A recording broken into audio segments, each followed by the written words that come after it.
Funerals were all about saying goodbye. Most times it was a necessary part of seeking and receiving closure. Of course, the ending of a life for the deceased, but also the closing of a chapter, or in some cases, a book for those grieving. Closure. And although she knew that it was quite scandalous and bold for her to be there, Jessa Bell felt like she needed to see Eric's body in that casket. Because of him, that day could have also been the day people came to either wish her well into heaven or curse her straight to hell. She needed the closure. And no one was going to stop her from getting it. No one. Eric was dead. No one but God or Satan could have him now. Not her and not Jamie. Jessa released a shaky breath. When she thought about their friendship, she missed him. When she thought about their lovemaking, she could almost forgive him. When she thought about him choking the life from her body with his eyes filled with rage, she wanted to see him slam-dunked straight into hell. She still couldn't believe she never saw the craziness inside of him. He had always been the steady one, the reliable one.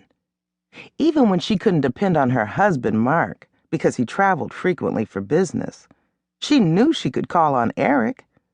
And after Mark's sudden death from a motorcycle accident, her friend had been her rock. And that had nothing to do with sex and love. All of that came later. Unexpectedly, but satisfyingly. As if it was meant to be from the very beginning and they just didn't know it.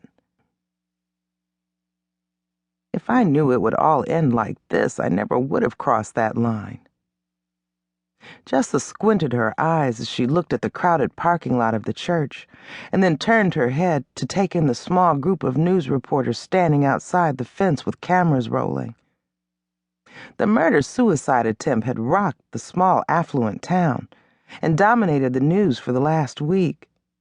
Every detail, every flawed facet, all of it.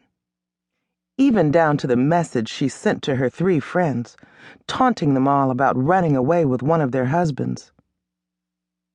There was nothing the news media hadn't dug up from her Richmond Hills neighbors and her ex-friends, and then spread like manure.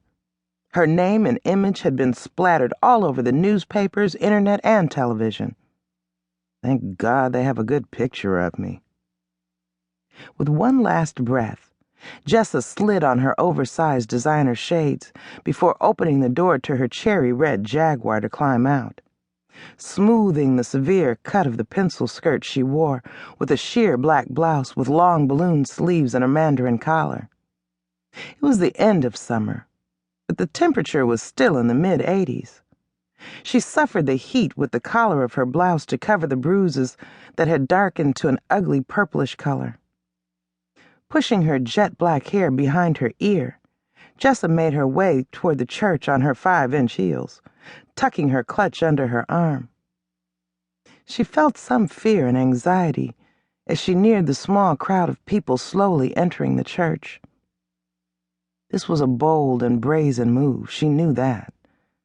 But there was no turning back. There was no need for shame.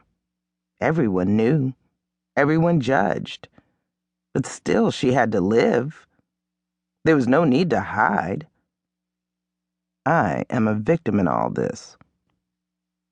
Still, she was thankful that everyone was focused forward and didn't even notice her coming up on them.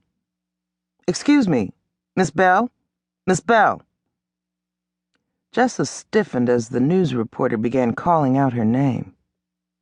"That's her, I know it's her," another reporter said. A few of the churchgoers turned and spotted her coming up the steps of the church. She notched her chin higher as their faces filled with disgust, confusion, anger, or pure curiosity. As she neared them standing in the open double doors of the church, the men and women moved back from her, opening a gap between them as if she were Moses and they made up the Red Sea. There wasn't an available seat in the entire church.